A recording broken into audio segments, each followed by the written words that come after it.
Hello everyone. Our today's topic is functional approach. हमने अपने previous lecture में cover किया था structural approach and communicative approach. तो आज हम बात करेंगे फंक्शनल अप्रोच की।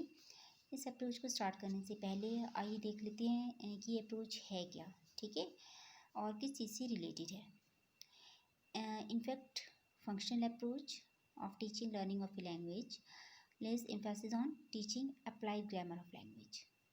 Okay, and all this is done by creating required situations. किसी भी लैंग्वेज से रिलेटेड इसकी जो ग्रामर है उसकी उस पर स्ट्रेस दिया जाता है इस अप्रोच में। लेकिन ये सब कुछ कैसे किया जाता है? By creating different situations. Okay, so the teacher has to create a situation and start teaching. जो टीचर है उनकी टीचिंग एक सिचुएशन के साथ ही स्टार्ट होती है। And basically in this approach English is taught in the same way the children learn their mother tongue। ठीक है, जिस तरह से बच्चे अपने मदर टंग को सीखते हैं वही मेथड जो है इसमें फॉलो किया जाता है for the learning of English language. Like every item of mother tongue is learn in real situation, है ना। जो मदर टंग होती है उसे बच्चा रियल सिचुएशंस में ही सीखता है, उसके लिए कोई रूल बहुत ज़्यादा फॉलो नहीं किए जाते हैं। And what ever the child understand and express is connected with his own life. और जो भी बच्चा सीखता है उसका डायरेक्ट कनेक्शन किससे होता है? उसकी लाइफ से। And the situation in which the child learns the mother tongue are repeated again and again. और जिन सिचुएशंस में बच्चा अपनी मदर टंग सीखता है उन एक्शंस को बार बार रिपीट किया जाता है। तो यही सब कुछ फॉलो किया जाता है आपके फंक्शनल अप्रोच में related to the learning of English language. And हमने अभी स्टार्ट में बात की कि different type of situations are created by the teacher. Okay, so you can say two types of situations are used in this approach: real situations and artificial situation. Okay, now let us see हम जो point इस lecture में cover up करेंगे: introduction, characteristics, procedure, merits and demerits. So let us start. Introduction. Functional approach assumes that language is a social process. The functional approach is concerned with performance, that is the function of language, shift from doing rather than knowing. Understanding and evaluation are the key features. It is concerned with meaning, function and language in use. Means कि इस approach के according जो language क्या है, एक तरह की सामाजिक प्रक्रिया है और परफॉर्मेंस से रिलेटेड है, मीन्स की लैंग्वेज की वर्किंग से। और इसमें यू कैन से कि किसी भी चीज़ को जानने से ज़्यादा उसे करना इम्पॉर्टेंट है, ठीक है, लर्निंग बाय डूइंग। और इसमें अंडरस्टैंडिंग और इवोल्यूशन, ये दो मेन इंपॉर्टेंट फीचर्स हैं इसके, ठीक है। और ये किससे रिलेटेड है? किसी भी लैंग्वेज के यूज़, उसकी फंक्शनिंग, उसकी मीनिंग, इन सब से रिलेटेड है। And one important point that you have to remember, three basic functions of language in the functional approach. कि functional approach में तीन basic function क्या है language के? Number one, conceptual function that deals with understanding and formation of concepts. Number two, communicative function deals with the use of language for various oral and written functions. Third one is expressive function, deals with providing an outlet for expression, ठीक है। Conceptual में आप समझ सकते हैं कि understanding से, communicative में कि oral and written purpose, and expressive में फॉर एक्सप्रेशन, ठीक है। नाउ अभी हमने देखी इसकी इंट्रोडक्शन, आइए अब देखते हैं इसके कैरेक्टरिस्टिक्स, ठीक है। Characteristics of functional approach. Number one, the teacher incidentally introduces a new word in the class. Teacher different incidents की हेल्प से जो है न्यू वर्ड्स क्लास में इंट्रोड्यूस करते हैं। और स्टूडेंट्स क्या करते हैं? Students get opportunities to associate these incidents to the meaning of new words. जो स्टूडेंट्स होते हैं इन इंसिडेंट्स के थ्रू, इन सिचुएशंस के थ्रू उन वर्ड्स को उन सिचुएशंस के साथ एसोसिएट करते हैं, जोड़ते हैं, ठीक है। And the teacher time to time uses appropriate material to create proper situations. जो टीचर हैं वो डिफरेंट टाइप ऑफ मटेरियल का यूज़ करते हैं, ठीक है, for creating different situations. And constant repetition and revision is stressed in this approach. and teacher gives many examples for the learning of new words. ठीक है, इन a very short period जो teacher हैं वो situations के through बहुत से example students को दे सकते हैं. और जो इसमें है chain of action, chain of action आप सिचुएशनली बोलेंगे, सिचुएशनली जो लर्निंग हो रही है कि इसमें जो चेन ऑफ एक्शन है वो क्या होती है, अनब्रोकन होती है, क्योंकि एक के बाद एक सिचुएशन स्टूडेंट्स के सामने प्रेजेंट की जाती है, तो हर सिचुएशन से वो कुछ ना कुछ सीखते हैं. तो एक अनब्रोकन चेन ऑफ एक्शन इसमें है, कंटिन्यू चलती रहती है. तो ये थी आपकी कैरेक्टरिस्टिक्स. अब देखते हैं प्रोसीजर, मीन्स कि किस तरह का प्रोसीजर है जो फंक्शनल अप्रोच में फॉलो किया जाता है. अभी हमने बात की थी कि फंक्शनल अप्रोच मीन्स कि फंक्शनिंग ऑफ एनी लैंग्वेज. ठीक है, कोई भी लैंग्वेज किस तरह से वर्क करती है, फंक्शन करती है. तो प्रोसीजर में आपका आ सकता है कि teacher can make use of different objects available in the classroom. जो टीचर है क्लासरूम में जितने भी ऑब्जेक्ट्स अवेलेबल हैं उनके थ्रू जो है सिचुएशंस क्रिएट कर सकते हैं फॉर द लर्निंग और for the presentation of new vocabulary. ठीक है, जैसे फॉर एग्जांपल क्लासरूम में बहुत से ऑब्जेक्ट्स होते हैं, table, chair, board, pen, notebook, pencil. ठीक है, तो टीचर इन सब चीज़ों से सिचुएशंस क्रिएट करके जो है न्यू वोकैबुलरी सिखा सकते हैं. जैसे it is a chair, this is a board. Okay, like.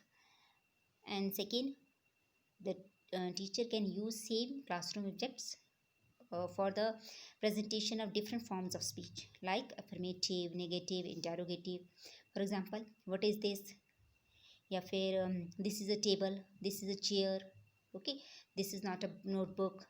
ऐसे डिफरेंट टाइप ऑफ सेंटेंसेस जो है स्टूडेंट्स को सिखा सकते हैं. और इसमें जो टीचर स्टूडेंट्स से एक्टिविटीज़ भी करवा सकते हैं. ठीक है, the teacher can ask the students to perform any activity, for example shut the door, या फिर कम टू द बोर्ड. ठीक है, सिट ऑन द डेस्क. इस तरह की एक्टिविटी से भी जो है सेंटेंस स्ट्रक्चर स्टूडेंट्स को सिखाया जा सकता है. और साथ ही साथ इन सिचुएशंस के थ्रू जो टीचर हैं वो क्वेश्चनिंग भी कर सकते हैं. ठीक है, for example what is this, is this a table, is this a book. इस क्वेश्चनिंग के थ्रू भी जो है लैंग्वेज लर्निंग करवाई जा सकती है. तो ये थे different procedure that are used in functional approach. Now the merits में आप कर सकते हैं, it is action based approach. ठीक है, एक्शन बेस्ड अप्रोच है ये, and this is based on the principle of learning by doing. And इसमें अनब्रोकन चेन ऑफ एक्शन होती है, ये भी अभी हमने पढ़ा था. And it follows the principle of simplicity. And different type of material और teaching aids are used in this method, and by the use of this method, this approach works as a creates the interest in students. Different type of situations का use किया जाता है, जब materials का use किया जाता है, teaching ads का यूज़ किया जाता है, तो ये अप्रोच स्टूडेंट्स में क्या करती है, इंटरेस्ट क्रिएट करती है. ठीक है, and you can say this approach test on learning by playing also. Okay, and in this approach there is scope for much examples. इस अप्रोच में बहुत स्कोप होता है कि जो टीचर है वो बहुत से एग्जाम्पल्स दे सकते हैं सिचुएशनली. ठीक है, and at last this approach makes the students active participant in the learning process. Okay, now the demerits. अभी तक आप जान गए होंगे कि ये जो अप्रोच है it is suitable for only lower classes, because higher classes में बेनिफिशियल प्रूव नहीं होगी, क्योंकि हायर क्लासेस में you can understand that each word can not be taught through situationally. ठीक है, हर एक वर्ड को सिचुएशनली नहीं बताया जा सकता. Okay, so it is not suitable for higher classes. And it is also difficult to teach text books by the use of this approach. इस approach की यूज़ से जो टेक्स्ट बुक हैं वो नहीं टीच करवाई जा सकती. ठीक है, and this approach can be use to teach only well selected and sentence patterns. कुछ selected words and कुछ selected sentence patterns सिर्फ इसके थ्रू वही सिखाए जा सकते हैं.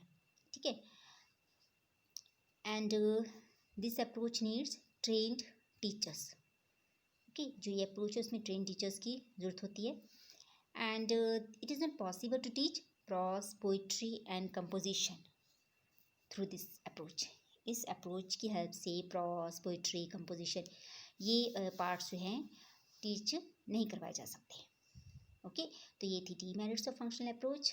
सो ये अभी हमने डिफरेंट पॉइंट्स जो थे फंक्शनल अप्रोच से रिलेटेड वो कवर किए। और एक छोटा सा टॉपिक है जो कई बार सेपरेट भी आ जाता है आपके एग्जाम में, वैसे ही फंक्शनल अप्रोच की प्रोसीजर से ही रिलेटेड है, बट एक बार इसको देख लेते हैं। Different ways for situationally teaching. ठीक है, सिचुएशनली टीचिंग में क्या डिफरेंट टाइप ऑफ वेज हैं वो जो यूज़ किए जा सकते हैं। First of all, what is the meaning of situationally teaching और situational teaching? Situational teaching means teaching by creating situations. ठीक है, ऐसी टीचिंग जो सिचुएशंस क्रिएट करके करवाई जाती है उसे हम क्या कहते हैं? Situational teaching. Okay, and you can see the different ways for situational teaching. Number 1, by concrete object. ठीक है, वैसे इसके मोस्टली पॉइंट मैंने आपको बताया कि फंक्शनल अप्रोच के से मिलते जुलते हैं। ठीक है, first by concrete objects means by showing the different objects in the classroom and outside the classroom teacher can use. ठीक है, क्लासरूम के अंदर और क्लासरूम के बाहर जो भी ऑब्जेक्ट अवेलेबल हैं टीचर उनका यूज़ कर सकते हैं for the learning process. Second is by gestures and action. जब इस मैंने आपको पहले बताया था कि टीचर है वो स्टूडेंट से कोई एक्टिविटी करवा सकते हैं या टीचर खुद अपने गेस्चर से okay and by the posture of his body का यूज़ करके जो है वो लर्निंग करवा सकते हैं इसमें। ठीक है, and use of model, charts, pictures. कई बार ऐसे कंसेप्ट होते हैं जैसे वॉल्केनो है, फ्लड है, अब एक्चुअल में लाइवली तो नहीं दिखाए जा सकते बच्चों को क्लासरूम में, टीचर है वो उनका यूज़ करते हैं फिर मॉडल्स का, चार्ट का, पिक्चर्स का फॉर दैट कंसेप्ट्स। ठीक है, and in such conditions use of charts, pictures and models play very important and great role. ठीक है, तब उसमें बहुत इंपॉर्टेंट रोल प्ले करते हैं in that situation. And verbal situations. ठीक है, अगर मॉडल, चार्ट्स, पिक्चर्स अवेलेबल नहीं है तो जो टीचर हैं वो वर्बली भी स्टूडेंट्स को बता सकते हैं। ठीक है, because sometimes teachers find it difficult to bring charts and model in the classroom. ठीक है, अगर ऐसा पॉसिबल नहीं है then teacher can describe and explain the that object verbally, उसके बारे में जो टीचर हैं वो वर्बली भी स्टूडेंट्स को बता सकते हैं। And last one is substitution tables. Substitution table sometimes play very important role for teaching structures effectively. And इसमें क्या होता है आपको पता ही है कि इसमें 4 और 5 कॉलम्स होती हैं और हर कॉलम में कोई कुछ वर्ड्स होते हैं। Students have to make different sentence structures by using 1 word from each column. ठीक है, so with the help of this substitution table students can एक different type of sentence structure. तो ये कई बार क्वेश्चन आपका सेपरेटली भी आ जाता है कि explain the different ways for situationally teaching. Okay, तो हमारे आज के लेक्चर में इतना ही जिसमें हमने किया related to functional approach, its introduction, meaning, characteristics, procedure, merits and demerits. Thank you.